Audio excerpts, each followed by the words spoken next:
What a beautiful morning. Oh, what a beautiful day. Oh, what a beautiful morning. Directed by Spike Lee. We watched Highest to Lowest, Spike Lee's remake of High and Low. Reinterpretation. We watched Oldboy, Spike Lee's reinterpretation of Oldboy.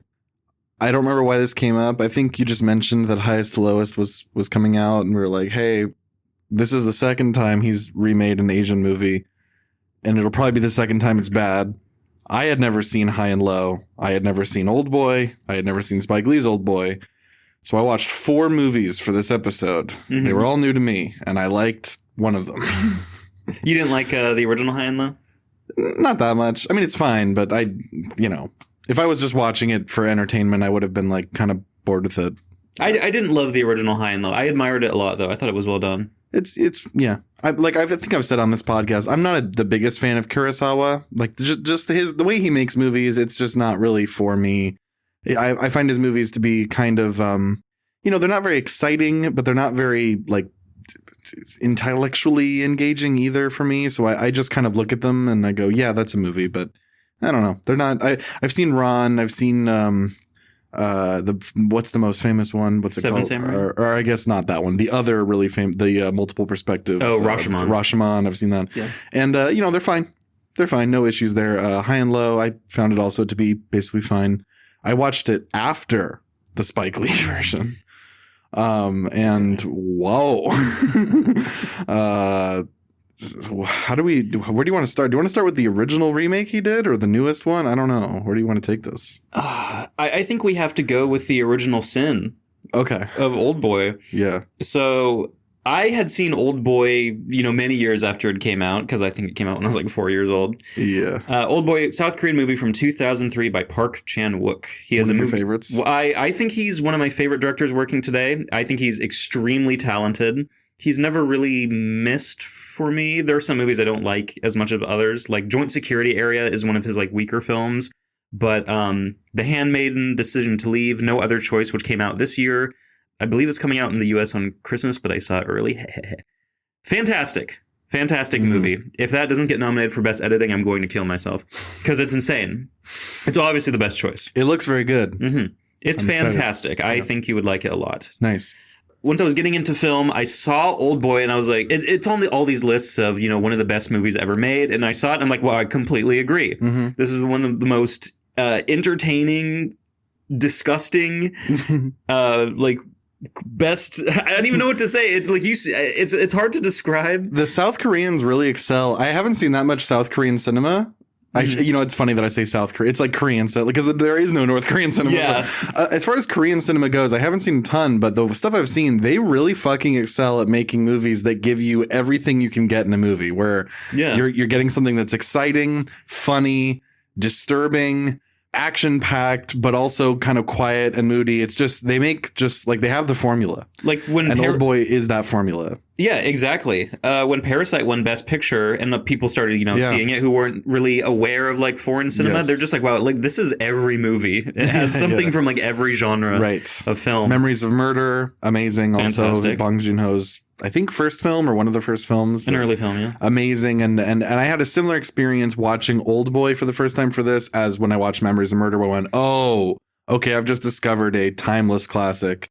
One of the only things I knew about Oldboy going in, and this will make your head explode when you learn this, This movie famously lost the Palme d'Or at the Cannes Film Festival to Michael Moore's Fahrenheit 9/11. Yes. You knew that? I remember. I think we're in Discord and you're just like, you were drunk and you're like, Nick, look at this fucking shit. And you pulled up IMDb. You're like, go to the fucking Cannes. Yeah, I knew that people who were there that year were like, are you fucking kidding me? And I've seen Fahrenheit 9/11 and I've now seen Oldboy. What the fuck were those people smoking when they awarded that the Palme d'Or? Oldboy's great. Yeah. Unimpeachable classic. I recommend anyone watch it. It's fucking awesome. Yeah, we would recommend, because this is going to go into spoilers at a certain point. I mean, we'll give a secondary warning when we actually get into like nitty gritty stuff. Sure. But I'd recommend that you go in like blind to this without knowing too much. Besides the impetus is that a guy is like gets kidnapped and is trapped in like a hotel room where they like feed him for like 15 years. 15, yep. And then he gets released one day and they give him a mission. It's an extremely violent thriller. If you've never seen a Korean movie and you are fine with subtitles, which I assume most people are at this point, it's a definite easy watch. And even if you don't love subtitles, it's also easy to watch because it's not the most talky movie. Like there are many sequences. It's a short-winded in terms of dialogue movie. It's very like, we need to go here, I need to go there, whatever. A lot of the storytelling is visual, and there's a lot of scenes where there's no talking at all or very little. So it's not even that much subtitle reading. Really. Yeah. The only warning is that the movie is extremely graphic. Sure. Yeah. And if that's not this isn't a recommended grandma movie, no, or anything like that. I'm sure it would probably kill your grandma if she watched this. Yeah, but if you can handle violence, if you can handle stuff that is content warning, I won't say exactly what that is besides violence, but if you can handle that, you will definitely like it. I guarantee you will find something you enjoy. I think you might be able to confirm this. Is Tarantino like largely influenced by Park Chan-wook and other Korean? Because I feel very Tarantino I feel a Tarantino vibe in the violence where it's very graphic and all that stuff. Yet it's kind of it's not silly the way Tarantino's is, but it's movie violence. It doesn't disturb you the way like the disturbing things in this movie aren't the violence to me. The disturbing stuff is the mental what you know. You know, it's not horror movie violence. I get what you're saying. It's meant to be entertaining. Yeah. Yeah, I'm not sure. About the Tarantino aspect? Yeah, I'm not sure 100%. I'm not sure, but Kill Bill, like kind of volume. Kill Bill violence, if you can handle that, then you'll be able to handle Oldboy, I feel like, And, most people could watch Kill Bill, so. Oldboy, big recommend. Definitely, like, only listen past this point if you have seen it or you don't care about spoilers. I guess same goes for High and Low, but it's kind of hard to spoil High and Low. It's not really like the one thing you can spoil from it. You kind of know what's going to happen. So it's, it's whatever, but, spoilers. So I watched Oldboy. I said, holy shit, this is great. I texted you. I said, I don't have a ton to say about it, but I liked it. And you were like, I'm glad you liked it. And I was like, yep, I'm going to give it a little bit before I watch the Spike Lee Oldboy because I know it's going to be not just worse, but I know it's going to make me angry. Holy shit, I was not prepared. It is the most infuriating remake ever. Yes. It completely destroys everything that was good about the original movie. It does literally everything wrong this time. Yeah. The cast is not as good. The script is way worse. Unbelievable. And one thing that is I love about Park Chan-wook, and he does this in his new movie, No Other Choice. Park Chan-wook has a fantastic grasp on how technology should look in a movie. In Decision to Leave, there's a really good shot where he's texting somebody and then like he's looking at his phone and the reverse shot is like under the screen at like the text bubble with the ellipses. And it's like, I've never seen a shot like this and it looks good. That's the number one thing. All his shots with technology always look good. In this movie, everything is so poorly done. There's a scene where he gets out of prison, and I'm going a little forward ahead, but this made me laugh so goddamn hard. He gets a text message, and the number on it is 12345678890. That is not a phone number. No. And this isn't saved in contacts or anything like that. It's one of those things where it's so little where you look at it and it takes you out of the movie. And I'm not one of those people that's like, oh, I thought I was in the movie. I'm not projecting like that. But if you can't go through the trouble of at least saving the number in the contacts to make it look realistic, you can do a 555 in the middle. Yeah. But 1, 2, 3, 4, 5, 6, 7, 8, 9, 0? If they remade Ed Wood, but they made it about Spike Lee, there'd be that scene where they go, people are going to see it's 1, 2, 3, 4, 5. Are you sure you want to change that? And you go, no one's going to be noticing that. They're looking at the big picture. Yes. Spike Lee talks like he has brain damage. He talks like someone who's had like multiple strokes, like in childhood, and was kicked by a horse, and is also just not that bright. Like he talks maddeningly slow. We watched a video earlier where I was like, wait, is this at 0.5 speed? And it wasn't. He just talks really slowly and he says nothing. Mm-hmm. We watched a couple videos for Rage Bait of him doing like press around the time of this movie coming out in 2013. And he referred to it as a reinterpretation. Now, hold on. Reinterpretation, meaning it's already been interpreted. The Oldboy is not based on anything. It's an original, film for the thing. This is not an interpretation. Sorry, that's actually wrong. Kill myself. Damn. Yeah. It's loosely based on a manga. Fuck. Yeah. I didn't know that. Yeah. I really thought it was original. Well, I'm going to go with it.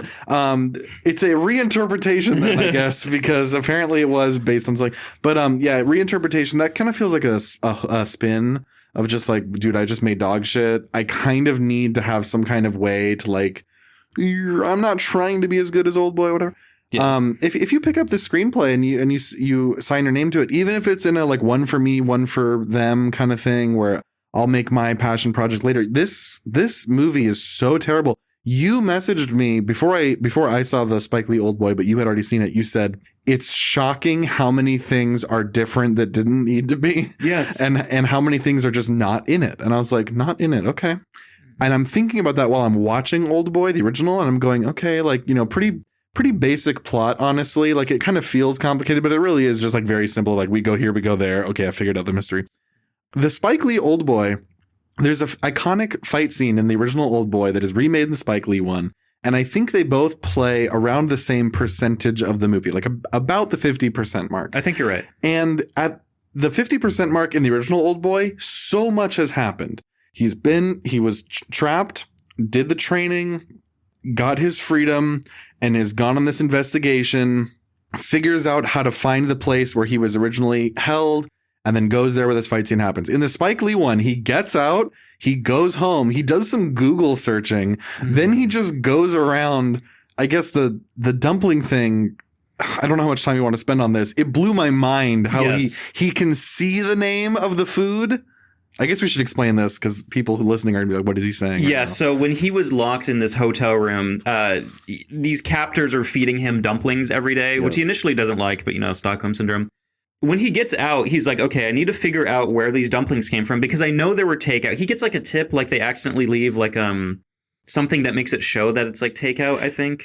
In the original movie, he just eats them so much that he knows them. And then he's like, I'm going to go around. He just gets the idea. I'm going to go around to every restaurant that serves dumplings. I'm going to eat them. Eventually, he eats one where he like freezes. And it's such a well done moment. And it's like he knows. In this one, literally, they come in takeout containers that say like Golden Dragon. Yeah. And he's like, oh, that's interesting. And it's like, why would you do it that way? Like, they're not put on a plate. Like, yeah, no duh, dumbass. When you set this guy free, he's going to find you because you showed him the name of the restaurant you ordered food from every day. They were so lazy. And also in the lore of this, these people are supposed to be like, top tier, like kidnappers that like rich people use. Yes. Yeah. Like you can have somebody kidnapped and stored there if you have enough money. Yeah. Basically. And just imprison them indefinitely. Yeah. And the guy is going to do an unusual thing where he says, I want you to hold him, but then let him go in 15 years.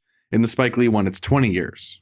That's right. Ooh. And why did that happen? I think so that he could show Obama on the screen. Yes. A lot of things are contrived just so he can show stuff, The double dolly shot, just he has to throw it in. That iconic dolly shot. One of the ugliest shots. It's so funny that his trademark shot is like always forced because it looks so terrible and makes no sense. And everyone has to pretend it's like brilliant. It's so dumb. Josh Brolin's character, I also want to talk about how this movie starts. In the original Oldboy, it starts with this character who you see him in modern day and he looks fucking badass and like physically fit. Jump cut to him fatter and clearly drunk. And it's like, oh, it's done without any explanation. You're like, I get it. I'm Yes. seeing him before he went through whatever he went through. It's clearly. visual storytelling, which is Park Chan-wook excels at that. But then Spike Lee's like, so I saw that, I don't get it. I need to make more tangs.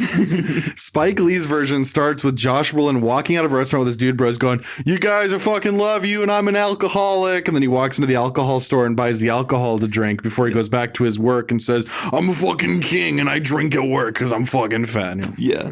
And the boss is just like, hey, bro. And he's like, oh, yeah, fuck you, bitch. Yeah. It's very obvious, So like terrible. Immediately, like this isn't both things, but like the original does it way better, where Yes. you're seeing that this guy is a piece of shit. Yes. And the original, show don't tell. The remake is just like, he's explicitly saying how bad he is. He's just like, hey, there's a scene in the new one where he's like with a client.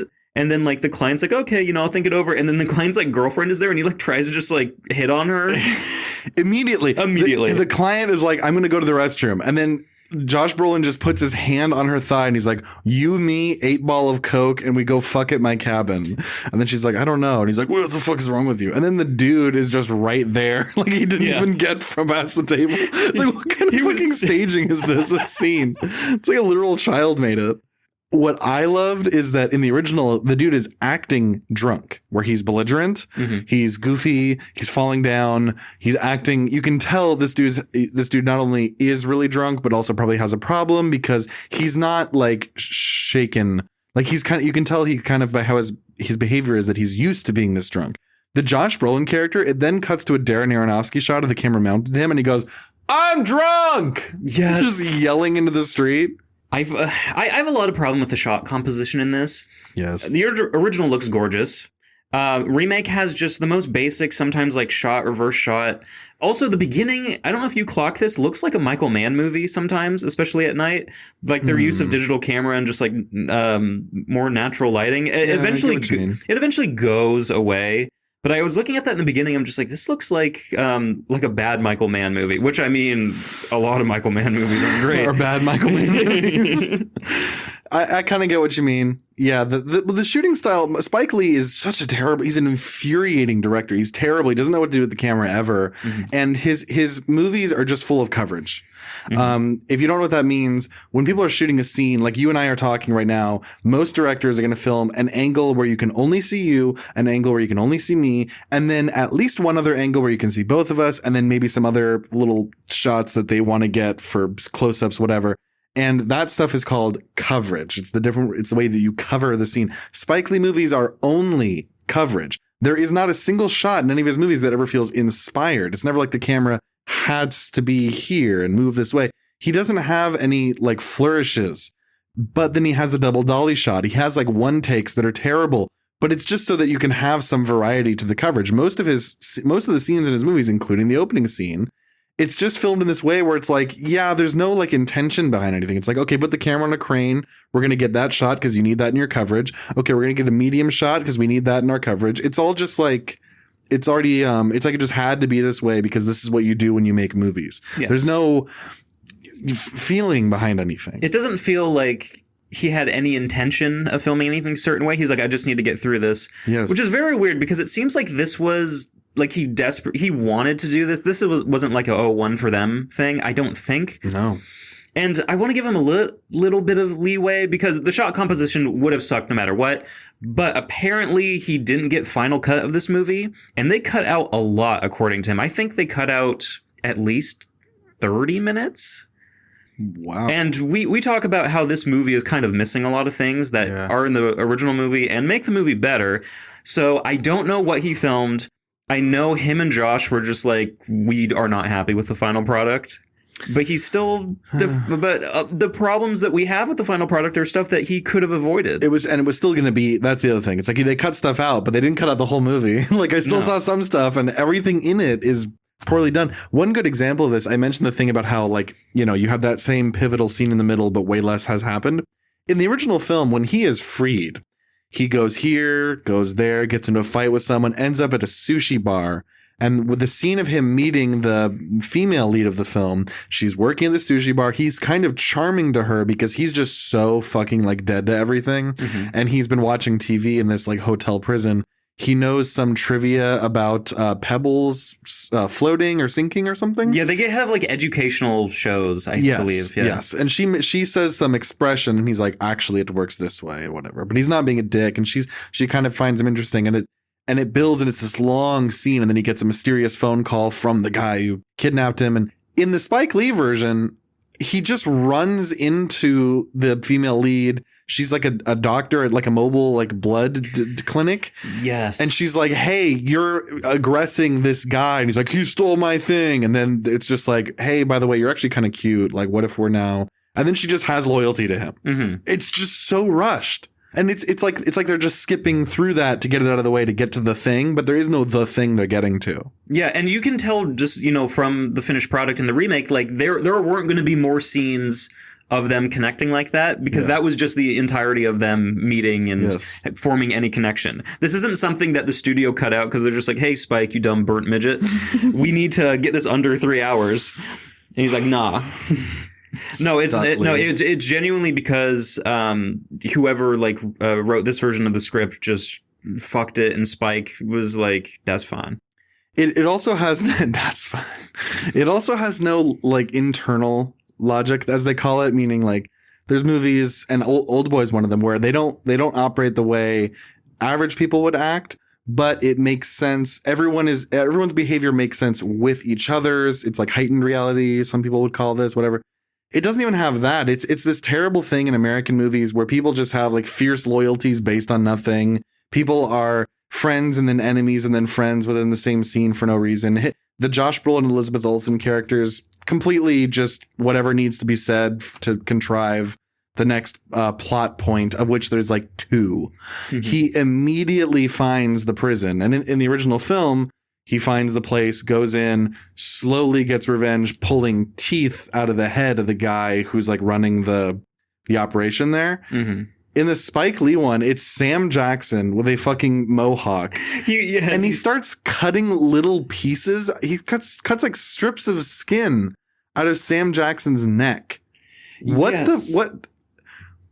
Pulling out someone's teeth, pulling out their fingernails, hanging them upside down and like singeing their skin. I don't know. Yes. He doesn't do anything that would actually, he just like cuts. He's like, all right, it's like stupid. Yes. Because like, for the context of this. So keep in mind, this is a guy who gets abducted, is forced to live in a hotel room that basically has like a shower, a bed, and a TV. You're only eating dumplings, watching educational stuff. At a certain point, he just is like, I need to get fit, and I'm so fucking angry that I've been here for, I think I'm probably going to die here, so I'm just going to work out. I have nothing else to do. I need a way to get my rage out, because he was drinking at first and then he quits drinking. Yeah. So you think, and then the original, this is what happens. You're like, oh, this guy's going to be fucking violent and angry. Because if you were in prison for 15 years and you get let out and you're like, I have the chance to kill the guy or the people who put me in prison who treated me poorly. Mm-hmm. I mean, pulling teeth out is like what I expect. Yeah. I expect him to be cutting off fingers, like, disemboweling people. But he's just like, I peel a little bit of skin off Sam Jackson. Do you think maybe that was Sam Jackson going, oh, hell no. You ain't do that to me. Yeah, you ain't pulling out my teeth. Oh, that sounds like way too much work. I don't know. It's just like such a child. This gave me a vivid flashback to doing script coverage. There was a script I read that was an obvious Tarantino knockoff script. And in the script, there was a scene where a person is getting revenge on somebody. And the way they get revenge is that they have them tied to a chair and they have like a champagne bottle, and then they pop it. And then before pouring any liquid out, they then like have the person, like they get them to like open their mouth, and they stick the champagne bottle in their throat so that then they're like gagging on it. And it's also dumping champagne into their body. And the person's like, oh, and they're like, have a nice drink. And then he like shoots them or whatever. And it's like, why'd you do that to then just shoot it? Why not let him drown in the, like, where you're reading it, you're like, it's like a child logic. This has that level. He's cutting off strips of skin off of his neck, peeling it, and he's doing it like, I don't know. It doesn't look badass. He's like holding his head still, and he's like, all right, let me try to, oh, God damn it. Let me, pulls a little strip off and then gets out Morton salt and just like dumps it, missing mostly. Just dumps salt. And Sam Jackson's like, oh, let me kill this baby Jesus, please. Oh, no. He's doing some of the worst, like, I'm being tortured acting. He just keeps saying, no, please, no. but he's doing it with like half energy. Yeah. You know, like if you remember that scene in Django where Django kneecaps him and he's like, baby Jesus, motherfucker. Like it's doing the exact same thing, but it's just like, you know, Tarantino. And by the way, Spike Lee hates Tarantino. They have a rivalry. Because he's jealous that Tarantino has made some good movies. He's made way better black movies than Spike Lee ever could. Yeah. Oh my God. Spike Lee wishes he could have made Django Unchained. I know he was seething when that movie came out. He still hasn't watched it. Really? Yeah, there's a quote. I should have shown you this video. There's a video where he says, "It would be disrespectful to my ancestors if I watched the film." A movie with a black lead and a black female lead too. Yes. Which is one thing that, especially Denzel, I believe, talked about this. Where he's just like, I only do movies now with a black female lead to bring the sisters up. And, you know, if you want to do that, and he has the gravitas to, like, turn down scripts, and people probably write stuff in for him. So that's cool, but black people love Django Unchained. Every black person I talk to who's in the film scene is just like, Django rules. He's so cool. And they don't watch Oldboy. And they... Starring Rami Malek in the cameo scene. Yeah, Rami Malek is the guard at this prison who is doing the worst job ever and just not looking at anybody coming in. Just doing a crossword puzzle. Let's talk about the fight scene. The big fight scene? Yes. Okay. I knew this was a scene in Oldboy, but I didn't know the context, this famous oneer of this hallway fight scene, which I didn't think was as great as everyone makes it out to be. I agree. It's good, but it's, you know, clunky. Yeah, there's a famous fight scene in the original Oldboy that is, how would you describe this? How do you describe this shot? It's kind of like if you're playing like a fighter game where you have kind of like, you know, that kind of side profile view. It's this hallway that takes up a decent strip of the screen, and you're watching like a crab walk kind of. Yeah, it's like Mortal Kombat, game. Street Fighter, 2D plane. Yeah. Like the hallway, like the fourth wall is like literally removed, so you can just like see everything, and it's like side scrolling. Exactly. Yeah, side scrolling. Yeah, and he's in this prison. He pulls the teeth out of the main guy, and then somehow other people are alerted to his presence. So then he has to get towards this elevator, but there's all these people in his way, in front of him and behind him. He has a hammer, and then he has this fight scene where he gets stabbed and there's a knife sticking out of him for a long time. I don't know how they filmed that. Very impressive. Like I said, not the best fighting scene. It has that thing in all of these scenes where you can see henchmen that are holding back from attacking yet because it's not their turn. Yeah, the fight choreography isn't fantastic, but the shot composition is very good. It's very good. It's like 78% there for me. Yeah, that's fair. Then you watch the Spike Lee one where he said, you know, I don't want to do this crab walk shot. I'm going to have a mobile camera Birdman style and film it freaked up and sexual. He films it in the most, this fight scene, literally every bad guy, the thing that you can kind of see in the original Oldboy, every bad guy is like standing back waiting for their cue. They're swinging and missing at nothing in the background. Like, Josh Brolin is just walking around. He'll hit people and they like jump back and like throw themselves through a wall. It's some of the worst fight choreography I've ever seen. Yeah, like I said, everything in this movie, in the remake, is just done worse than the original. The choreography is worse. The shot composition is worse. Awful. Yeah, that's most of my notes about the first half of the movie. Because what is his mission exactly? He's supposed to. It's the same as in the original, which is that the bad guy contacts him. Actually, it's not the same because in the original, it's way better. In the original, he gets beat up at this prison when he's fighting everybody. He's almost dying. He gets helped into a cab. And then the dude who's helping him looks him in the eye and says like, better luck next time. And then walks away and you're like, oh, that was the guy. In this version, Charlton Copley just shows up and he's like, come on, Joe. It's I want to be able to torture you more. And you're like, oh, the villain. There's like no reveal or anything. Yeah. But in both, it's a similar exercise. Like, you have X amount of time to discover why I imprisoned you. Yes. If you can't do it, you die. In the original, it's different. In this version, it's just simply, I'm holding your grown-up daughter hostage. Yes. I have her. That's in right. the original, it's like, you'll never know. And also, I'll kill you. But if you can figure out who I am and why I imprisoned you, I'll have to kill myself in front of you.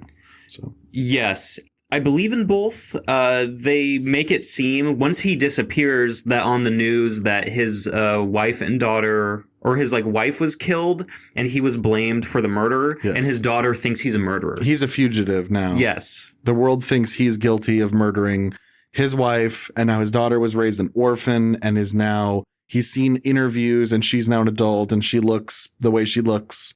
And he's like, I need to find a way to get back to her. By the way, I want to correct one thing I said. In the new version, so in the original version, it was just simply you'll get satisfaction, I'll kill myself, and also you'll know, basically. Mm-hmm. In this version, if he can guess who kidnapped him and why, he'll get $20 million in diamonds. Okay.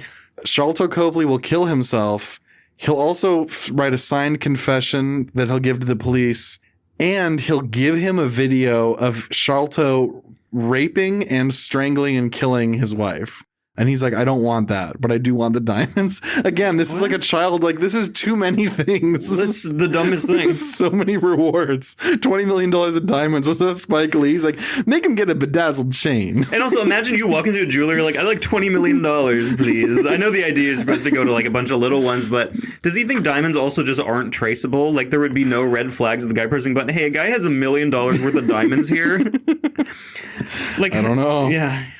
I don't know. I don't know how they expected, by the way, not to get caught ordering the same food every day in either movie. That is a little strange to me that it's like you order, because they're getting dumplings not just for one man. They're ordering fresh every day from a restaurant, dumplings for like 200 prisoners. That is true. It's like, what? 15 years of that every day? Yeah, I guess you'd have to think the logistics of it. I mean, if it's a big enough company, maybe it could be like, hey, we're ordering like lunch. Yeah. It could be under the guise, because they are like in the remake, I forget about the original, they are like in a kind of warehouse type thing. Kinda. Yeah. So maybe they could be like, oh, I have a shell company and we like order dumplings like every day, and you know that business is just going to be like, hey, we're getting money. I guess. They are getting money. Also, maybe the restaurant, I forget, maybe if they're also part of in on it. Maybe. We don't know. Yeah, like it's a front, because like I know in Korea it's not entirely impossible that like a restaurant could be a front for like a gang. Mm-hmm. So if the evil captors just own a restaurant, that would make sense, but I don't know if that's explicitly said. Corruptors, the Korean captors. Corruptors.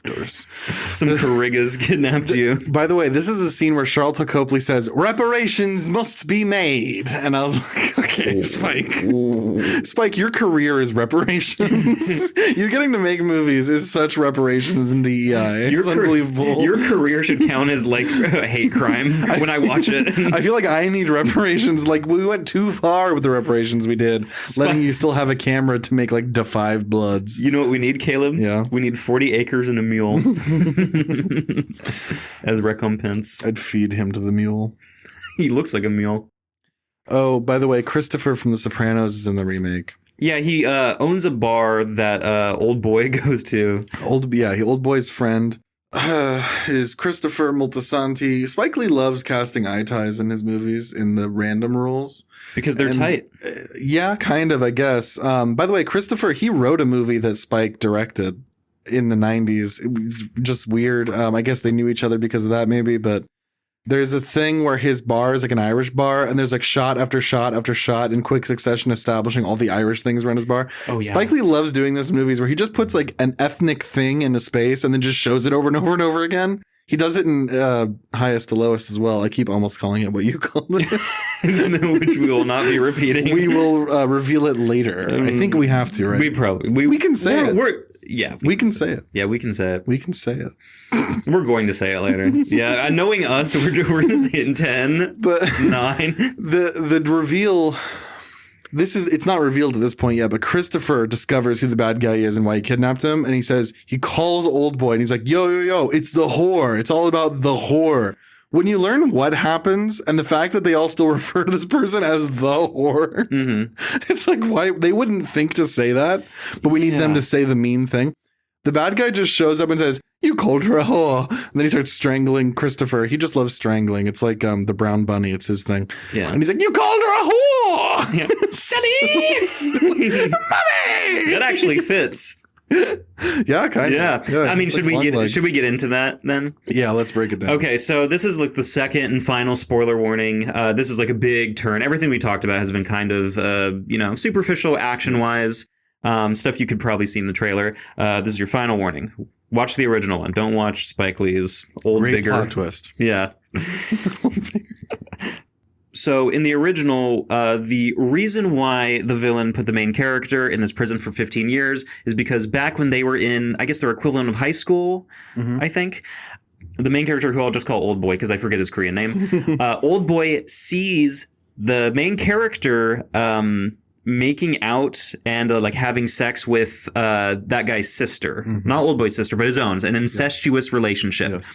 And then I believe he starts a rumor that she was, sleeping or like fucking somebody. And I forget if he knows that it was her brother first. I don't think he knew.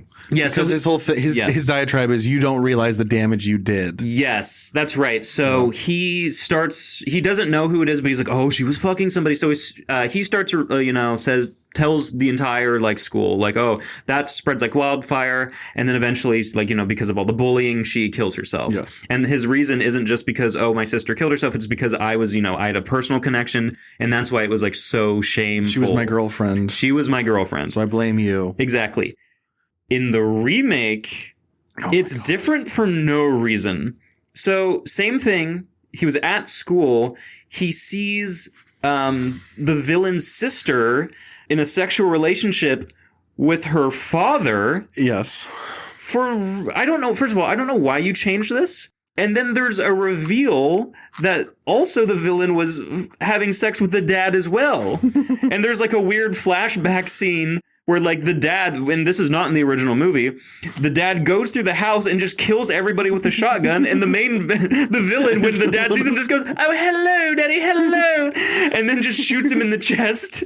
Doesn't kill him, but he kills the daughter and the mother, and then puts the gun on himself. Yes. So the main villain is just like, you killed my daddy whose penis I was sucking, and also my sister. It makes no two different aspects of the things they changed make no sense, because you mentioned it's for no reason. I agree, for no reason, but also just it's obviously gonna be worse, because in the original, the secret relationship that Oldboy discovered, it's these two people having sex in a risky public environment, but it's like we could get away with it maybe. Sure. In the remake, Josh Brolin's character is just outside a greenhouse and he hears like very loudly, and then he's like, oh, weird. It's like someone's like, they're not even trying to hide it. He then sees the dad having sex with the daughter, and he doesn't realize, by the way. And again, it's like they're not the same generation. This isn't the thing where it's like, oh, you were brother, sister, I didn't know. Like, it's clearly like a much older man. You'd think this is like a teacher, or it would be a huge scandal. Yeah. When it shows the scene, it cuts to, it's like, and then my daddy, a wonderful man, he had to do something to take care of your mistake. It shows the dad double barrel stuffing, shotgun blasting the daughter and then killing the wife, reloading and going downstairs. And then a young man, Charlton Copley's character when he was young, not hearing the gunshots and not being thrown off by the fact that dad is holding a shotgun, pointing it at him, and says, "Father," and then grabs his belt and starts like quickly undoing it, like, oh, we're about to fuck, me and dad. What? Yes, you don't. A shotgun. What the fuck? So, for people who don't know too much about guns, a shotgun fired indoors is extremely loud. It is extremely noisy. And this kid woke up from a nap and is like stretching, like, oh, hello. No, that's not going. That is. I mean, see my father. I think we're about to have sex now. Yeah, father. He's excited. Oh, you're dad. You're here now. Time for us to have sex. I woke up. Time to get my dick sucked. Yeah, it doesn't make any. And he's holding a giant, and it's like a cannon has just gone off upstairs. And by the way, you're covered in like mom's blood. Anyway, then he shoots him in the shoulder and then blows his own head off. End of flashback. And you're like, wow, this is one of the dumbest fucking reveals. Yes. Yeah. And then I guess like the final big plot point, once Oldboy in both versions finds this out, he gets told this information by the villain in his penthouse. Yes. It's a better looking penthouse in the original, and this one is just looks very shitty. And also a part of it just like appears, they're like in a basement at some point in the remake, and it looks bad. It just looks very cheap. There's a little thing we need to talk about that we actually didn't touch on. It's a space, by the way, that makes no sense, because in the original, the dude owns this like enormous fucking building. He's a billionaire or whatever. Yeah. In the new movie, he goes to like the fifth floor of this like small apartment building in Chicago, but then the dude's penthouse is like multiple stories and floors, and goes on like horizontally on like a, it's not just that it's so many things stacked on top of each other that can go so long. They walk forever in like one direction. Like it's like a gymnasium size property. It makes no sense. Yes. They didn't think about, but like from the outside, the building is like a tiny little like apartment building. It's like, House of Leaves. It's like, this doesn't really make sense when you measure everything. Yeah. So there's one thing we do need to touch on that we haven't talked about. So in both versions of the story, the girl that he meets at the restaurant, the Korean one, and Elizabeth Olsen's character, they are entwined at this point, and she, both to varying degrees in either version, knows his story and like what he's trying to do. And at a certain point in both movies, they form like a really close connection, and then they have sex. Yes. Consensual sex. Yes. Your favorite. Yes. Of course, my favorite. Yeah. Yours? Yes. Yeah. Yes. Cut that out. So Caleb just goes, So, at this point, after the reveal, he's just like, okay, can I just like see my daughter now? I got it. I followed your end of the bargain, and I realized why you did all this. And he's like, well, you actually already know your daughter. And it turns out that both women are actually Oldboy's daughter. He was tricked by the television. He was tricked to have an incestuous relationship himself, which is a great plot twist. Yes. And I hope you guys watched it before listening to this, already know it. The way that this is handled at the end of the movie is handled so much better in the original, because after realizing this, they both freak out. And they're just like, please, like, kill me. Like, they just can't live with the shame of being forced to do that. Yeah.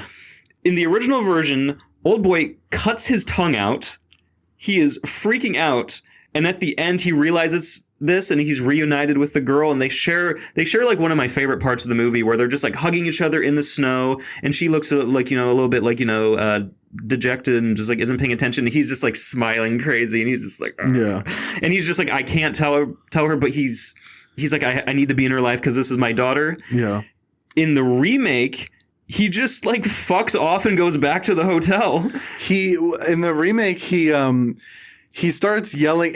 And also, by the way, when Oldboy discovers that this is the daughter, it's great because the movie was able to lie to you in a way that you don't feel cheated, because he was watching TV that he didn't realize was fake TV. Yes, they showed interviewing a fake daughter. Yeah, so he didn't recognize his daughter anymore. And there was all this work put in for them to meet and keep meeting, and so that they would fall in love, because the film was betting on, I want them to have sex so that I can get my revenge. Mm-hmm. When he realizes this in the original, you're getting like top tier acting from this man having like a huge breakdown, and it's like so real. In the remake, Josh Brolin goes, no, shoot me. Oh my God, kill me. I don't like that I did this. It's like, it's just like, you can just imagine Spike just like staring with like his eyelids half closed, just looking. Cut. That's the version that's going to be in the film. That's a film. In my film. Fucking speak. I'm making Bold Boy. I directed 2013 Bold Boy. It's a reinterpretation of Park Chan-wook's Oldboy. I'll be. Fucking God. But he does bad acting, and then voiceover starts where he's like, Emily, I can't be in your life, and I can't tell you why, but I am gonna be okay.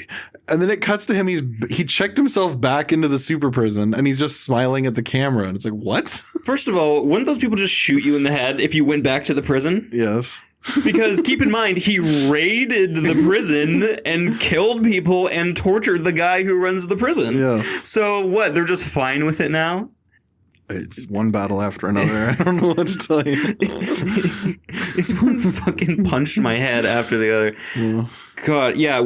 Because I love the original Oldboy. It's one of my favorite, non-English movies of all time. Not that I rank it that way, but if I had to think about all the stuff that is subtitled, might be my favorite Korean movie of all time.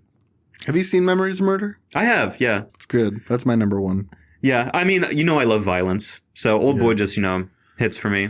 Oldboy's a more normal movie, I guess. Memories of Murder is just like, man, doesn't it fucking suck trying to investigate a goddamn crime? Whereas Oldboy is like the classic, like, I'm on a mission, I have a journey, I get what you're saying. It's funny to call Oldboy a more normal movie than a police investigation. Yeah. A movie with incest. It's a more satisfying movie, I guess I'll put it that way. You know what? Actually, it is more. I'll say this: it is more normal. It's more traditional in terms of the bones of the story. It's I am wronged. I need to get revenge. Whatever. It has some twists and turns along the way, but it's a very here's the motivations are clear. Yeah. Memories of Murder is like, dude, someone's doing raping, and I'm gonna go start kicking people until I find out who did it. Dude, The Cop in Memories of Murder, which is a great Korean movie you guys should see, based on a real person. Yes. There's a cop just doing karate kicks on people multiple times. And he's just in the middle of interrogation, he's like, fuck you, and just kicks a guy out of the chair. 2-foot kick, knocks people over. And they're like, stop doing that. The scene in the tall grass, when they see that guy and they think he might be the killer, and he's just walking like, what are you doing over there? And then just jumps in 2 He foot jumps off the hill and just fucking drop kicks him. So he's in good. Street Fighter. It's so good. Yeah, if you guys like police procedurals, Memories of Murder is fantastic. Yeah. Mm-hmm. Yeah. Anyway, if you're wondering why I sang that song at the beginning of the episode, Spike Lee's Highest to Lowest starts for some reason with a cover of Oh, What a Beautiful Morning. Yes. As we zoom in on Jay-Z. Sorry, I meant to say Denzel Washington's character, whatever he's supposed to be in this movie, basically just playing Jay-Z. And he works at Rock Nation. Sorry, excuse me. He works at not Rock Nation, but it's some other place just like that. And it's called Highest to Lowest. Yeah, it has some black ass name. It's like, Aw People Records or something like that. It has a real black ass name.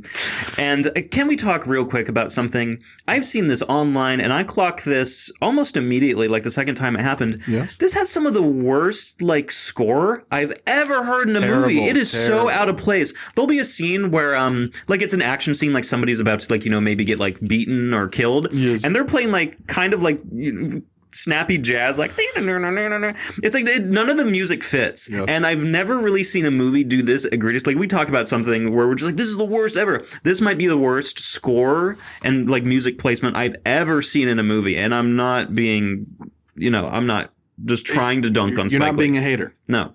It's genuinely awful. Spike Lee movies have one of the consistent problems is that you feel like none of the department heads talked to each other or Spike. Mm-hmm. You get movies where the editing is very strange. The camera's always in the wrong place. The music will be suddenly happy. You'll have a scene where things are going wrong for a character, but the score is dun dun dun dun dun dun dun dun. It's cheeky. Dun, yeah. And you're like, wait, what? These don't direct your movies, Spike. He doesn't direct his movies. They're just, yeah, no, I agree. The music is all over the place. The shots are all over the place. It's just the sloppiest shit. Mm-hmm. And his movies really are they're not that fucking far off from Paul W.S. Anderson tier, but he is regarded like an S-tiered filmmaker. This is slavery. This is white slavery. We are slaves to this fucking director, this individual. He's a DI hire before that was a term. Yes, his career is reparations. Yeah, he makes one movie early on in his career that everybody's like, oh, interesting, and then he's just like, I make dog shit now. I'm going to make dog shit. Yes. For the rest of my career. Can't fucking speak. We watched a video of him reading the AFI Top 100 movies, and he's like, Las Estridi by Federico Fellini. And you're like, what? What does that mean? What'd you just say? He's saying words wrong. He's like, and another one is called La Dolce Vita. And it's La Dolce Vita? What do you mean? So fucked up. Oh, my favorite one is, he loves Akira Kurosawa. Yes. Probably the most famous Japanese director of all time. Yes. And he's just here to listen all my kids read because I'm a teacher and I am. And we got Akira Kurosawa. We got Rashomon Yajimura. And you're like, can you please place a comma anywhere in your sentence where it's supposed to be? He puts commas in between syllables of words and then just goes, Rashomon. He's like Stevie from Malcolm in the Middle. He's like, Rashomon Yajimura. He desperately needs to just get the words out, but he speaks so fucking painfully slowly and he mispronounces every word, even the American words. There's a part where he says in one of Billy Wilder's films, ace in her hole. You're like, wait, ace in her hole? What did you just say? Arsehole? What are you talking about? What are you saying, Spike? Yes, I feel like he was cursed by a genie to only have a finite number of breaths left in his life, where he's just like, all right, I can only do 5 today. So we got a curse for Yoshima Ernst. What do you mean? What do you mean, Spike? By the way, he loves sinners. Oh, fucking loves sinners. Well, he's a sinner himself. He's a sinner. A sinner's gonna sin. By the way, I guess I'm gonna out you here. Okay. I've been calling highest to lowest. So you texted me that you watched. You texted me. You said last night I watched Hager Two-Ligger. And I've been calling it Hager Two-Ligger. I was so mad when I wrote that. And since there's no bad words in that statement, I forgot that it's like impolite. So I've been saying it like at work. I'm like, yeah, Hager to highest, never mind. Because I know if I finish and then they find out what it is, they can look back like, what'd you call it that? Hold on, wait a minute. What do you mean by that? What do you mean by this? Ebony alert.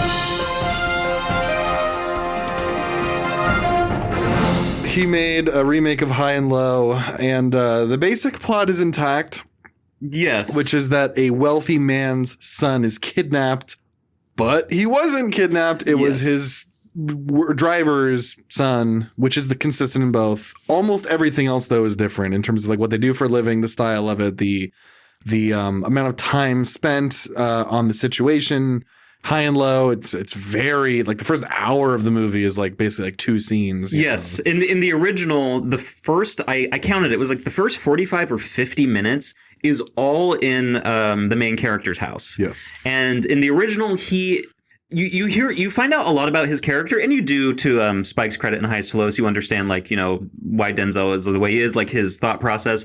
In the original, the CEO is a guy who works for a shoe company, and he has 2 or 3 investors over that are kind of trying to do a hostile takeover because the CEO or this guy, the main character, is like number 2 in the company. And once the old guy bumps off or leaves, the main character is going to like take control of the company. So these people are trying to weasel in, and it's like, hey, he's a little too idealistic, this old guy. We want to make shoes like, for cheaper, and we can like sell them for more. And the main character is like, well, I've worked my way up through the factories, and I know that if you sell like a good shoe and you actually put in the work, people will buy it, and it will be fashionable. It's like, we may have to take a hit, but I have my I have standards. I'm not going to just like sell fast fashion. That wasn't a term at the time, but that's basically what it is. So you say, okay, so he has morals. Spike Lee's version, he also, his is fine. He has like, a black, like elevating black voices at his record company. He has black artists. He wants to lift up, people like in rap and R&B and soul. And there's a talk of him owning the company. They want to sell to a streamer or something who wants to use AI. It's very clunky. Yeah. He goes into work. It's done in a much more like modern style where it's like just a lot of scenes in a row, one after another, that are 2 minutes long, explaining a little plot point. One of them is that he goes to his work, runs into Ice Spice, then goes into like the corporate conference room where he talks to his old buddy business partner, and they're planning to sell Rock Nation or whatever the fuck it's called in this movie to a streamer who's going to use AI services and use their platform to, I don't even know, get streams. It's very like vague what the business strategy is going to be or what the upside of this sale is. But Denzel's like, actually, don't sell to them, sell to me. But it's like, we already own it. So who are you selling it to? Sell to me because I got vision. And we're going to be back on top. We them black activists. I give you a boner. And the dude is like, okay, you got it. Let's do that. But now his finances are in jeopardy because of the kidnap and ransom situation. Mm-hmm. So one fact that I do want to share about this movie is High and Low is the American version of the title. The Japanese title is Tengoku to Jigoku, which translates to Heaven and Hell. Can you say that one more time? Tengoku. Tengoku to Jigoku. Why are you making fun of me? I'm not. You just like that title. It's hilarious. It's called Tengoku Ijakuku. I got a Kirk concern, right? He made to Jigger Kigger. He made Timmy Gimme. That sounds like we made it up. I swear to God, it's real. And I like the original, like the literal translation of the original more. Okay. This reminds me of when you found the Battle Royale and it was called like Battery Royale, Yes. and you're like, Japanese is easy. The Japanese version of Battle Royale is Battle Royale. Lock in. Jigger to Kigger. Smackly Japanese movie. I'm locked in. Okay. I like the literal translation of the title better than High and Low because there's a moral quandary at the center of the movie. Yes. So the main character and his driver in both movies, their sons are very close. And in the original, they're both playing in the house, or they're both outside. He gets a phone call in the original and he's just like, hey, Mr. CEO, I just kidnapped your kid. And if you want to see them alive, you're going to have to pay me. I forget how much it was back in Japan because it's in yen, but let's say it's $10 million. He says, I need you to pay me $10 million. I know you have it. I know you have a lot of money. And if you don't, your kid is going to die. So he's instantly freaking out. He's just like, oh, shit. You know, I was just planning to buy shares in the company that the old man is selling. But now that deal can't go through. I had the deal set up. And if I go back on it, I'm going to lose my opportunity and all that money. And then his son walks in and he's like, wait, you're okay? And it turns out that the kidnapper actually took the driver's kid. And now by mistake, because they had they switched outfits or it was very similar. Yeah, they're playing like cowboys and Indians and they also just look similar and they're the exact same age. Yes. So. Yeah, because he says like, oh, let him be the cowboy this time. They set it up before. Yeah. And so the kidnapper watching could easily be confused. It's very well done, actually. Yeah. And then when he realizes that it's not his kid that was kidnapped and the driver, he's like, well, obviously I'm not going to pay the $10 million now because it's not my kid. And the driver's just like, my son has just been kidnapped and he's having a thing. And this is like the important moral thing where he's like, you have to think about this too as an audience member. It's like, well, are you doing the wrong thing if you don't give away literally your entire life's work to save another person? Mm-hmm. This is a very interesting moral quandary. Yes. And they explore it for about, 30 minutes and for a big portion of the movie in the original. And I do like this. I think it's a very interesting moral quandary. In the remake, they are playing basketball together, which is hilarious. With Rick Fox. Yes. And they change bracelets or something? How do they get confused? It's like, yo, let me see that Apple Watch. He's just like, yo, you got my headband, I think. That's what, yes. And first of all, if you can't tell black people apart because one's wearing a headband, in the original, they were like 8-year-old Japanese kids who just switched entire outfits. Yes, with the same haircut, same like clothes, like they're anonymous. These are just two, like, they're basically like adult black males. These are like 17-year-old kids. Like, they're not kids, Yes. And they also don't look anything alike, and they're not similar heights. So again, Spike, you fucking idiot. Like every single thing about it is wrong. Every change is wrong. They go out and get lunch at like different places and he comes back and he's just like, yo, I don't know where he is. Yeah. And then that's why.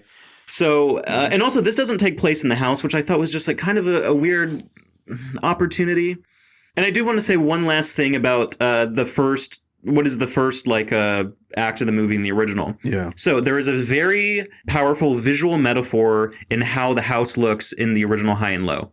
His house is sitting on top of the hill, and it is the highest building in town. I believe it's his division of Yokohama. Everybody else is below him, and he has a ton of money. So you can see he's literally on top of people, and you're thinking, who wants to kidnap his son? The police think this once they get involved. Oh, is it like, anybody that he's like crossed, or like, is this a class thing? In the remake, he is living in a penthouse in a building that is not the tallest in New York. No. It's actually pretty close to the ground because at some point near the end, somebody's just talking to him from like a boardwalk and they can just hear each other. Yeah. It's like, what the fuck? So the visual metaphor is instantly gone. I thought that was a very important like artistic choice to show the disconnect between him and the rest of humanity because he's just like, I'm willing to let my driver's son die in the beginning just because I don't want to give away my entire like net worth. And then they also have this moral quandary in the remake because Jeffrey Wright, who plays his driver, who is like a fresh out of prison, like, Muslim dude. Inshallah, brother. He's wearing that fucking cap on his head that they wear. And he's just like, Denzel, I know you finna do the right thing. I know you're going to get my kid out of there. And Denzel's just like, yeah. He doesn't want to give the money either. That plot point is brought over. Jeffrey Wright at one point just goes, "Inshallah, I'll pay you back." He's just like, "Oh, his name is King. It's David King. That's right." Yeah. He goes, "King, inshallah, I'll pay you back." And I'm just like, I'm cracking up. I'm like, this is the blackest thing I've ever seen. It's so funny. It would have been so much better if when they find out it's not Denzel's kid, if Jeffrey Wright was also like, "Oh shit, what the fuck we were like he doesn't care about being a father to his I don't son. want to pay no child support no more." Man, fuck that. I ain't know who he is. Fuck that little. Immediately just pretends absolves all responsibility. Yes, he's playing like this Muslim Brotherhood like Farrakhan guy, and when he's talking to the police, he's like, "I'm trying to get my son."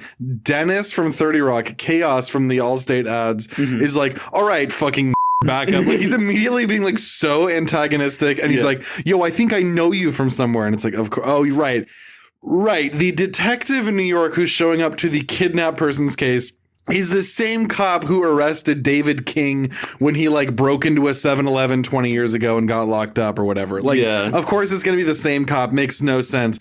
But he's like, "Am I being detained? Am I being motherfucking detained?" And it's like, "Am I detained? Am I free to go?" Spike, you're so bad. You're so bad at what you do. It's just, again, child writing with the way these characters act. Like, sometimes people complain about these types of movies where they talk about aspects that aren't even present in the movie, but that people were expecting to see, of like this 2016 ass mindsets and stuff. And people go like, "Yeah, but that's the real world. It's not how people really react."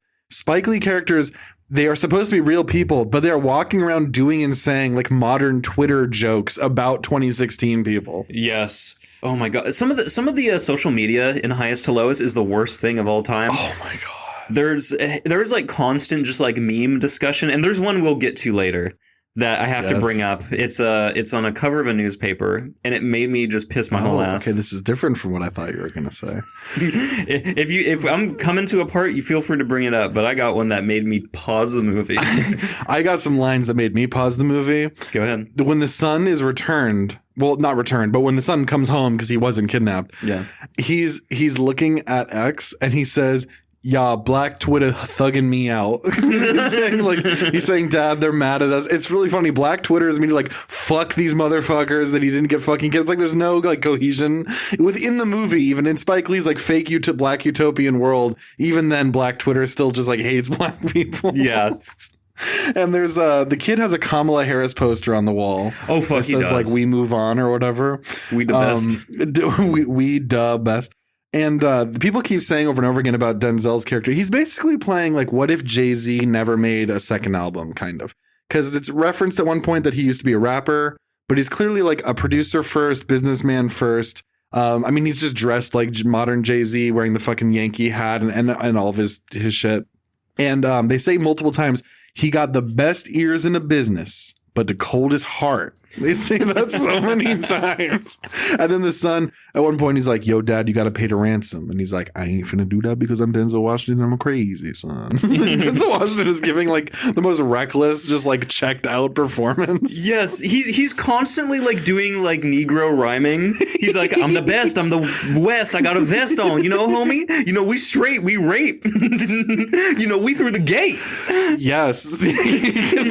Can you do more of that, please? That is exactly. Let's improv a scene.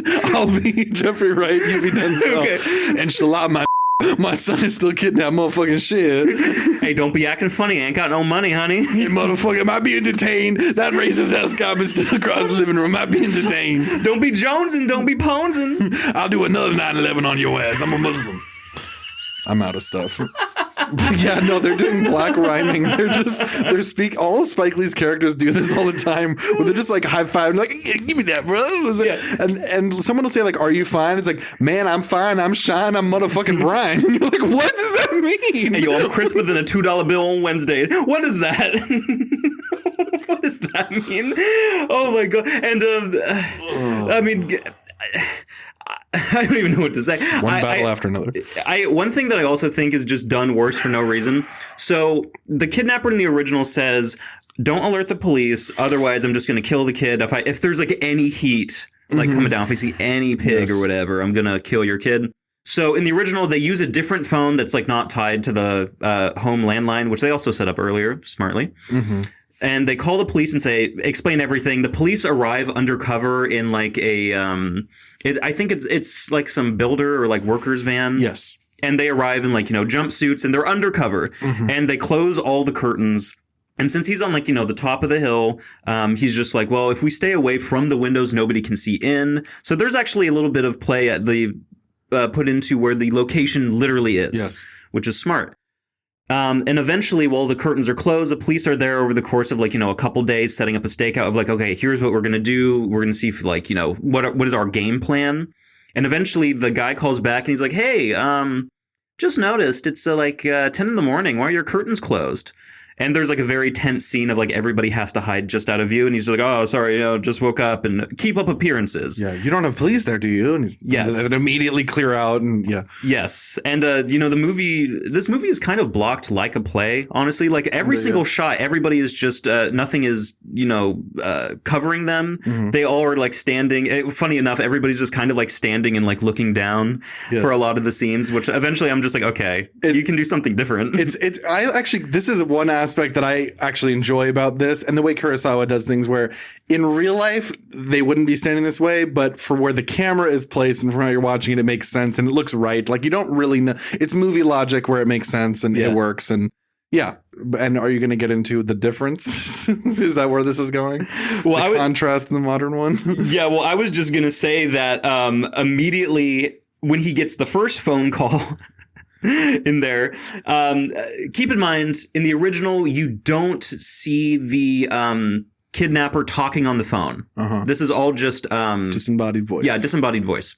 And that works to the benefit of the movie because you're just like, it could literally be anyone. It's a male voice. Yes. It could be half the population. In the remake, there's just a guy on the street just silhouetted who's just like, hey, yo, got your kid. And he's just like, fuck you, pussy. Like they're just sparring at each other. He's not even silhouetted. Like, I mean, it's dark, like it's nighttime, but like you can kind of see him, and he's on the boardwalk outside of Denzel Washington. It's literally just playing Jay-Z. He's outside Denzel Washington's penthouse, and it's like, oh, okay, there's the kidnapper. Like threat erased. Like you're in your mind, it's like, this could be literally anyone. He has my son. And here he's just a rapper, and he's like, yo, I want $15 million in diamonds. And Denzel's like, why the fuck is they always asking for that in Spike Lee movies? Yes, you immediately know who the kidnapper is. Meanwhile, and we're going to be getting into spoilers for High and Low here. Final warning. It takes a while for them to figure out who the kidnapper is and even what he looks like. Like, it isn't even revealed to the audience until more than halfway through the movie. Yeah. Which I like and prefer. The police in the remake version just like show up, and he just knows they're working with police.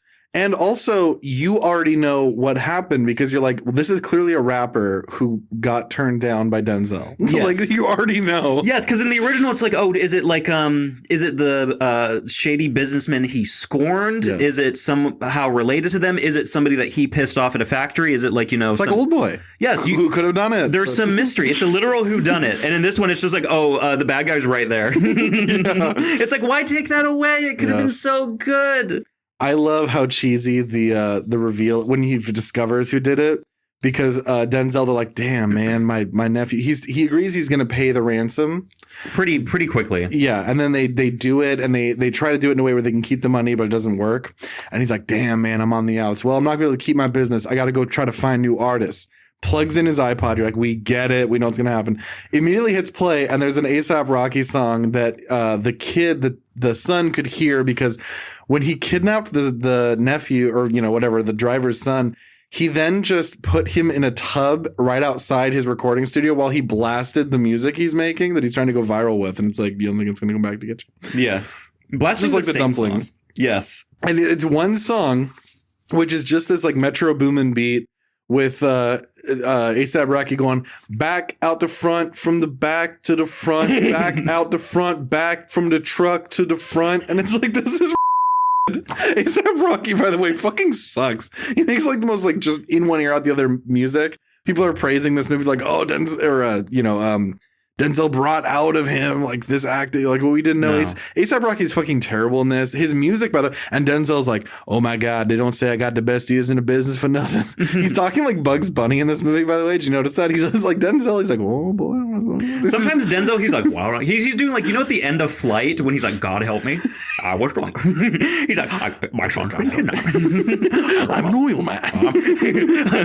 I'm a music man. Yeah.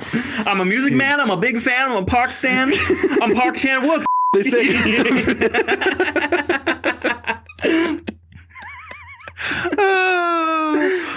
Fuck it. Yeah, that's the movie. Thank you. That's a show, folks. They catch him, and then by the way, everyone made a big deal out of this. There's a scene where Denzel's he confronts Denzel Curry or A$AP Rocky in his studio, and he starts rapping Nas lyrics to Denzel to Rocky, and it's so corny. He's like, man, you want to be in the booth, you got to earn your. You want to be in the booth, you got to be a spoof, you got to be a goof. He's doing it like right, and he's like, man, fuck you, I see you at work. And Denzel just starts rapping Nas Illmatic to him, and Spike Lee's doing this press tour, and he's like, man, that wasn't in the script, and it's like, yeah, no, duh, it's fucking.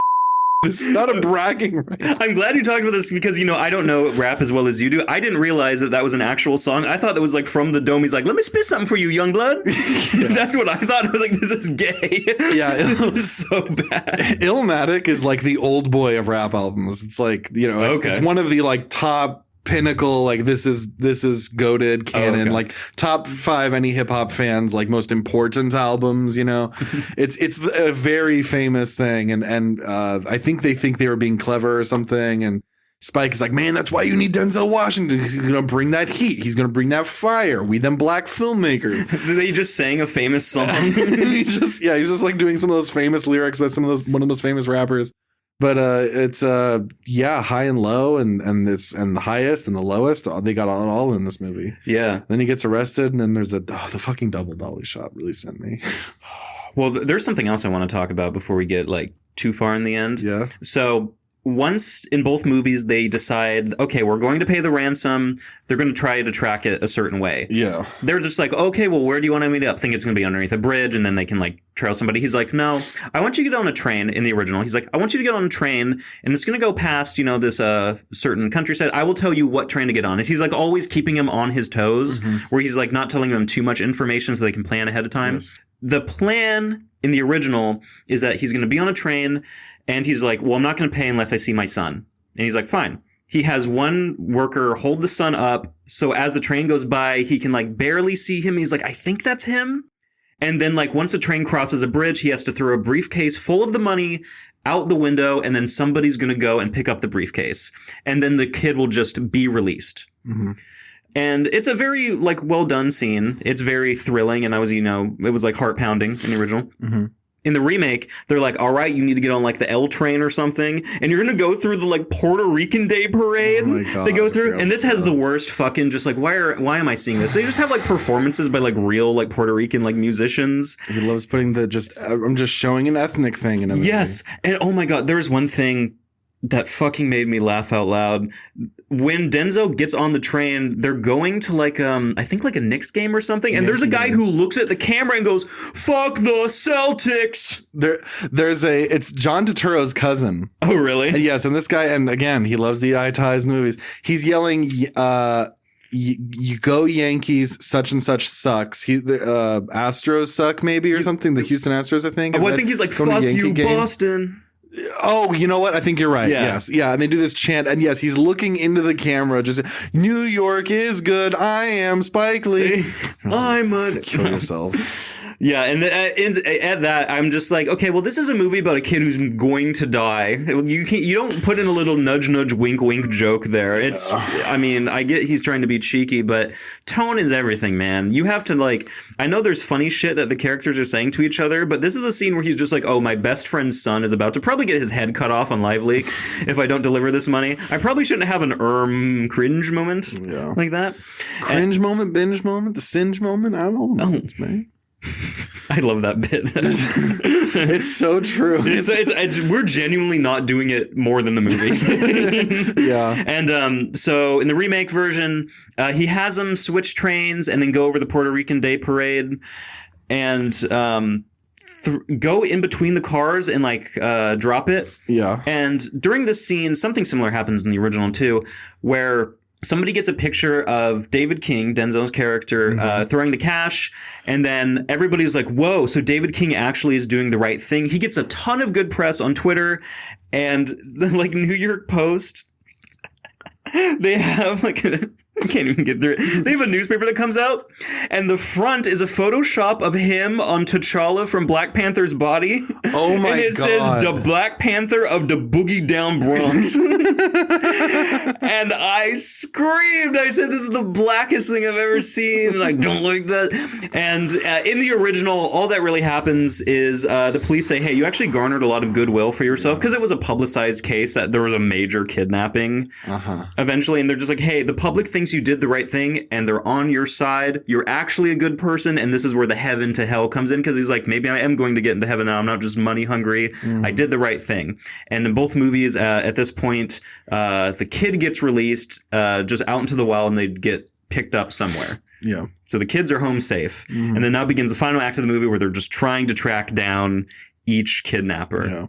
And for Denzel, he does it immediately. He hits play on his iPod and says, oh my God, that's A$AP Rocky. Yes, compare that to the original, where the police are like, okay, so we managed to track the phone call, and we know it comes from this neighborhood that has, like, it's in Yokohama, like this part. Probably. Yes. And then they say, well, we noticed that he said that he could see your curtains, so we're going to narrow down the telephones to ones that can see that part of your house, which is a very smart thing to do. It's this thing that Seven Samurai does this too, where they like take count of all the bad guys, and they like write it on a piece of paper, and they're like piecemeal killing them one by one. Men love these types of movies, by the way, where men are like trying to like very smartly and mathematically tracking down something like this. Yes. Men love this. And it's drawn out over a very long time of like these armies of police officers all reviewing notes. Okay, now we're going to go to every single place where you can hear this kind of train. We're going to track down people who know what the trains sound like. Can I say something that's very good about this? Yeah. So in Japan, they have what they call otakus, and these are basically nerds who love a certain thing. One of the biggest things in Japan are train otakus. These people are autistic about trains.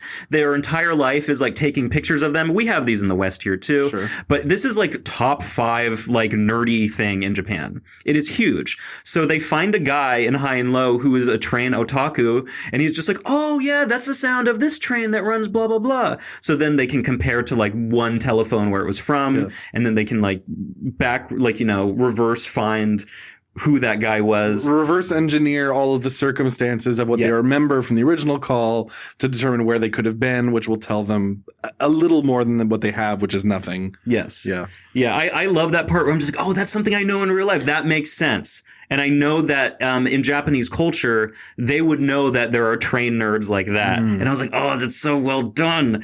I was sucking Kurosawa's dick for a little bit of this movie. He's a train otaku at heart. Dude, was that Park Chan-wook? Sukiyaki Western Janko? That's Takashi Miike. That's Takashi Miike, okay. Yeah.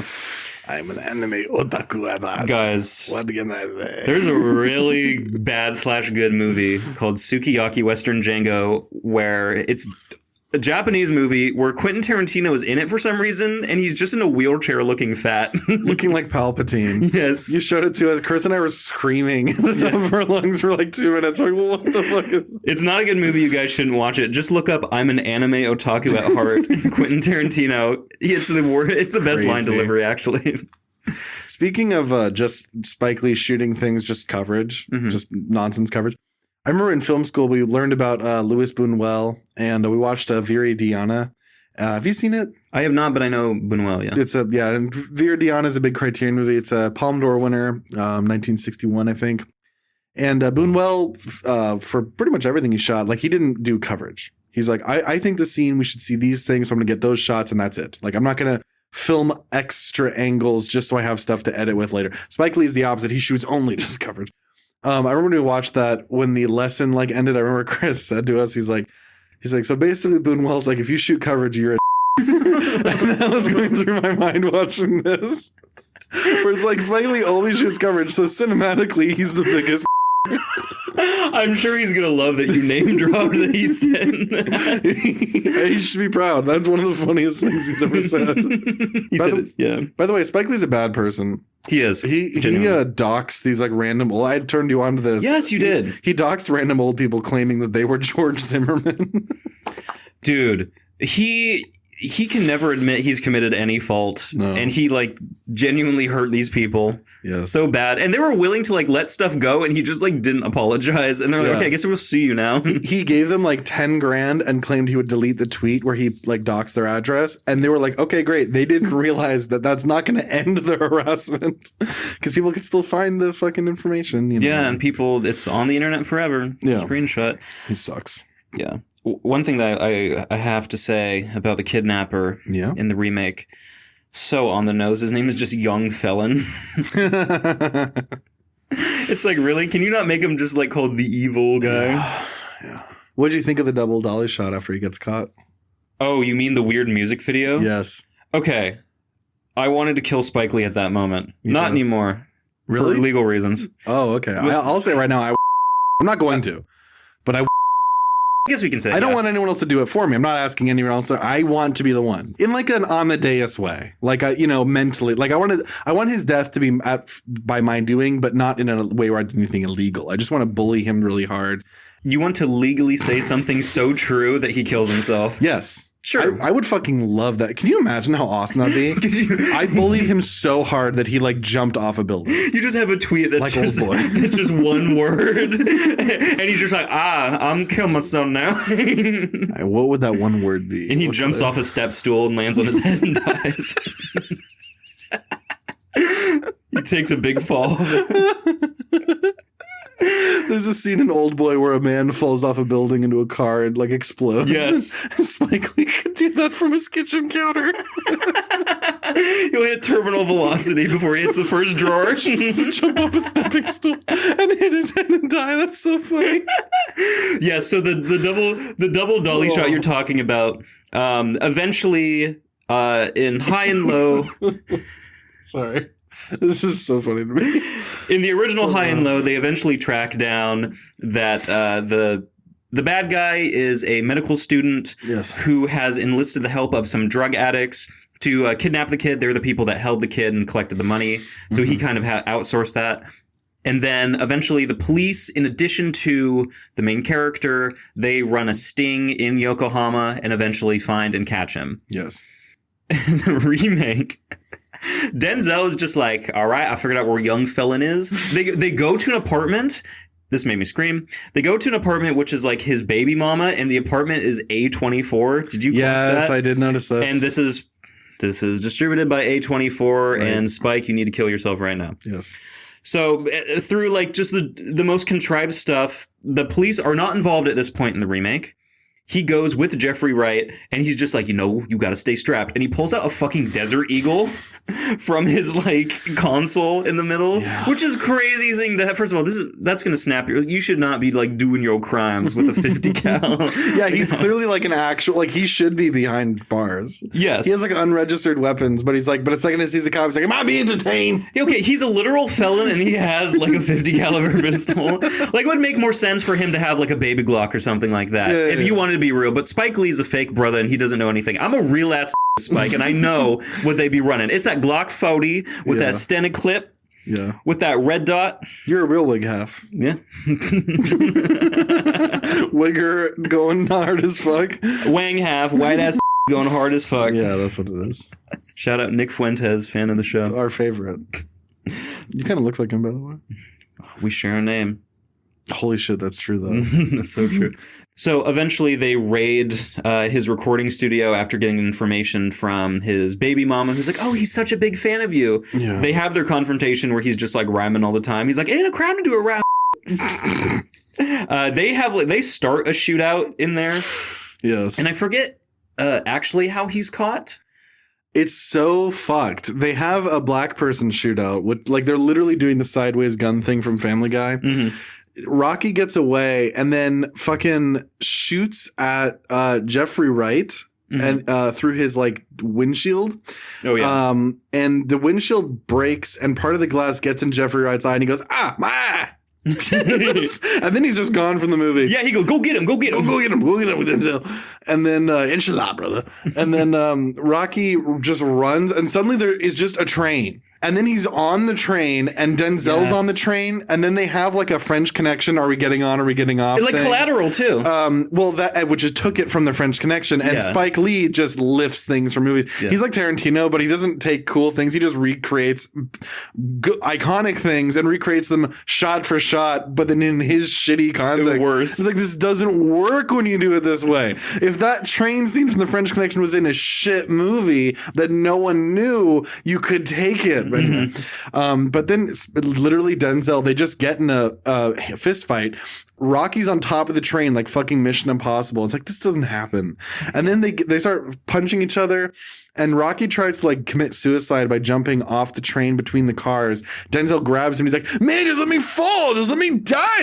Fuck. Try to kill himself and shit. Denzel like lifts him back up with one arm and then becomes like Popeye. Goes like and just like hits him like 1,000,000 times in the stomach. Yeah. And Rocky's like, shit, man, fuck, you beat me up. Oh, and he like immediately falls back. And keep in mind, and he just like dies. Yeah, keep in mind, Denzel also is 60 years old, like in the story, and has that like weird old black person walk where he's just kind of like lifted, like he has like sciatica or something like that. Yes. He's there's no way that he's doing like, you know, the speed bag punch on Rocky. Yes. And then it just cuts. You're like, is he dead? What just happened? He just punches him so much he just collapses. And ASAP Rocky does his like, I'm passing out acting like, oh man, shit, OG, you fucked me up, OG. Oh, my fault, OG. Then it cuts to prison where there's the double dolly shot music video. Yes. And he's talking to him. He's like, yo, I'm gonna let you be my manager. We them black streamers. Yeah, we them kangs and shit. And then it's over. Actually, no, it's not. It's not over. Then there's like a 10-minute epilogue. There's a 10-minute epilogue that made me rip my dick off. It was so bad. So after everything's okay, Jeffrey Wright says like, Mahashallah. Denzel, the plot. Here's the thing that I hate that this movie did. It's the biggest change that I think is kind of throws the movie like it's the worst change. It's so fucking bad. I can't even talk straight. So in the original, once the guy is caught by the police, he has this jailhouse confession. There's no music video in this one. There's no rap video. Whoa. Kurosawa, that's one of your downfalls. You didn't promote enough black voices in Japanese. Why didn't he put the fucking dude Kurosawa suck my dick? You should have put a double dolly shot music video with A$AP Rocky in your movie. It would have made your movie way better, dude. Inshallah. And make them in color, dude. Mm-hmm.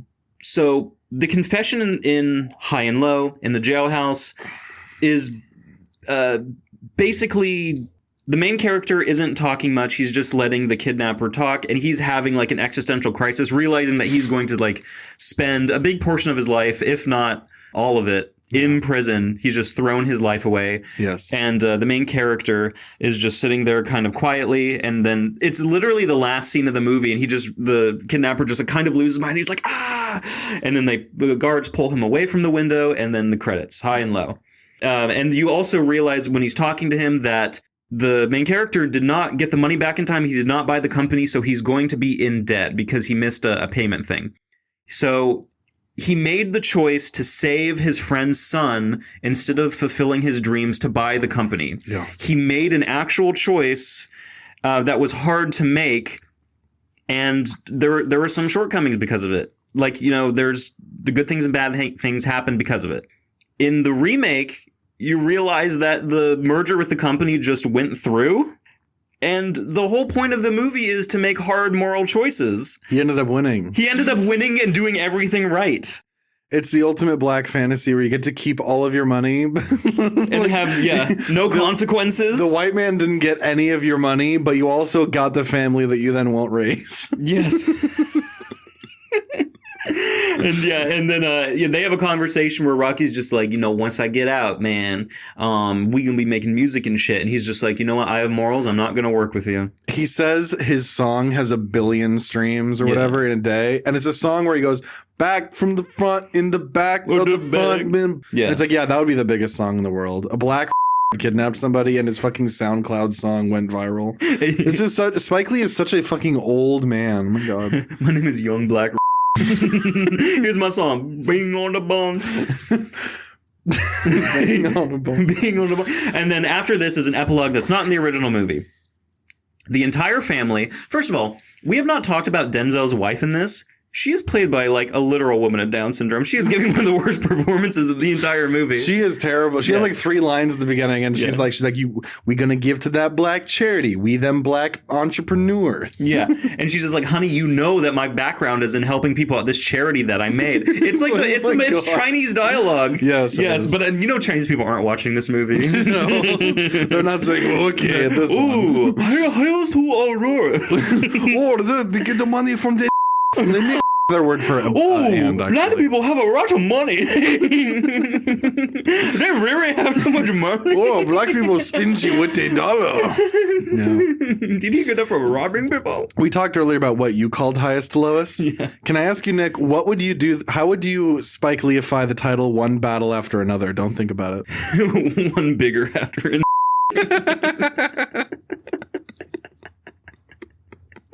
What's a Native American wigger? I don't understand. What do we call it? Native American, a feather. If the Irish are called potato and the Mexicans are called taco. One of my favorite memes I've seen recently was someone that's like, my land was stolen, and someone replied, conquered, not stolen, prairie. And they posted a picture of like a cowboy blowing a Native American's head off. It's extremely graphically violent AI. Okay. Do you think this is what Spike thought white boys would be talking about with this film? Yeah, he thought this would be the new culture thing. He kind of correct. By the way, he's a big Sinner stan. Spike Lee claims that when he saw Sinners, he said, "Oh my God, I'm seeing something that I'm seeing a new genre." He said, "I'm watching a new genre." Ryan Coogler invented a new genre. Horror. What, vampires? Like, what do you mean? Vampire. Vampigers. That's what that movie should have been called. Sinners. So, getting back to this insane epilogue. Yes. Throughout the course of the movie, like 2 or 3 times, the son is telling Denzel, like, Dad, I got this new girl artist. I got to put you on. She's very cute. I got to put you on to her. And he's like, all right, son, I'm down. I'm a clown. I'm about town. At the end, she comes through. And her name is Sula C. Singh. And she says, the C stands for Cam. And she's going to perform her new song. And my name is Jungle Pussy. When did they get Jungle Pussy from One Battle to come in and be like, hey, my pussy. Imagine if she comes in and the song is just like, suck my pussy, fuck my pussy. Man, suck my pussy. They rap and it's the same way they talk. It's like they rhyme suck my pussy with fuck my pussy. Spike Lee is like, man, I'm the fart. I'm the shart. Or sorry, Ice Spice, I meant to say. She can't stop rapping about poop. I'm the fart. I'm the shart. I'm the shit. I'm the pit. Yeah. She sings her song, and honestly, she's not a bad singer. I thought the performance was fine. It's fine. Pretty good. Yeah. And then in the most obvious moment of all time, he's just like, girl, you can sing. And he goes, what you be calling that song? And she goes, I call it highest to lowest. And then Denzel looks at the camera and just goes, I hate white people. And then the movie ends. Might as well have ended it that way. But it's the cheesiest ending of 2025. Yeah. He's highest to lowest. I'm about that Farrakhan life. And he turns like, Spike, when you gonna call cut? Just Higger to Ligger by directed by Spike Lee. Oh my God. White people were created in the lab. Yeah. His name is Spike Lee, dude. Maybe he thought he was Korean and that's why he thinks he can make these movies. Spike Lee. He's related to Bobby Lee. They have the same level of intelligence and artistic craft. Dude, these tricknologists who are review bombing Higger to Ligger, or highest to lowest, excuse me, they don't understand. I can just imagine Spike Lee like seething at his computer, just being like, "Damn, Yakub created these white demons." The Rotten Tomatoes score for Oldboy because he's like, Yakub did it again. Look, by the way, if you don't know what the fuck we're talking about, look up Black Israelites and what they believe in. Oh my God, this is the dumbest thing ever. A certain amount of people in the Nation of Islam which is a huge cult. I implore everybody to research the Nation of Islam, which came about, I think, in 1920. The biggest grift of all time. This guy, who is like a notorious just like scammer, was just like, all right, I'm gonna make my new like sect of Islam where I'm the head. And also, white people were created in a lab 6,000 years ago by a guy in the island of Patmos in Greece named Yaqub. He had a big ass head, and he created white people. They don't have souls. They're evil. And then all the other black kangs, like, you know, kicked him out of the kingdom of heaven. And a lot of black people who are not Nation of Islam people their thinking is genuinely influenced by this. Yes. But the whole We Was Kangs thing is kind of from this. And black people are like, well, I don't believe in that Farrakhan foolishness. But they kind of do without realizing it. They genuinely believe in the We Was Kangs bullshit. The current Nation of Islam genuinely believes that Yaqub created white people. And by the way, if you're wondering where they got the name Yaqub, that is just slant rhyming Jacob from the Bible. But some called him Yaqub.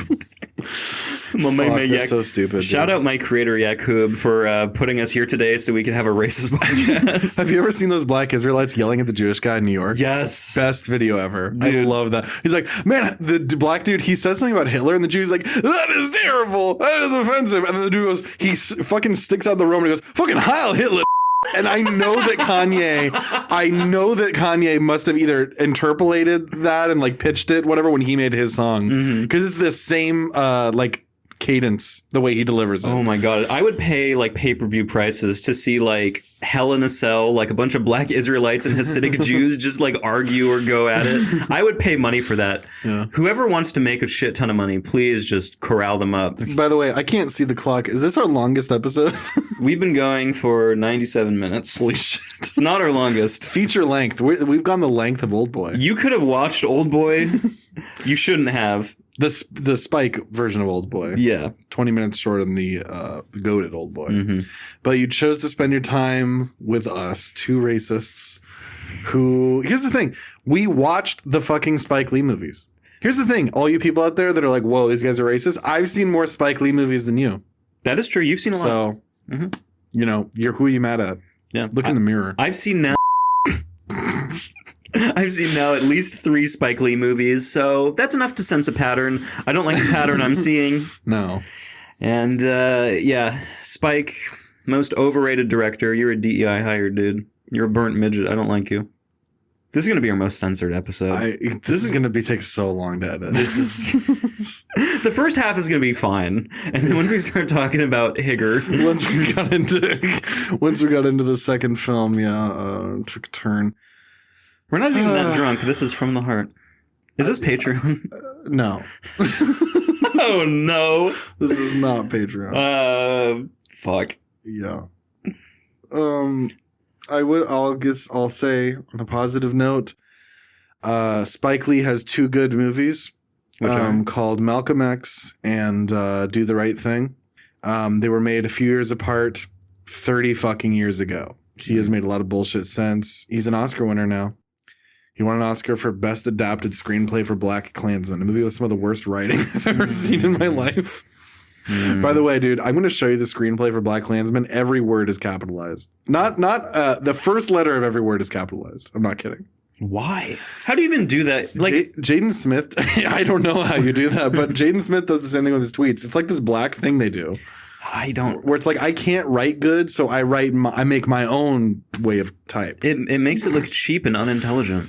Yeah. Because I'm like, you don't know punctuation. He's unintelligent. Yeah. I bet Spike Lee has like a double-digit and not that high double-digit IQ. So he's like Coco the gorilla in many ways, but mainly IQ. Only, yeah. Because Coco was like 70, I think.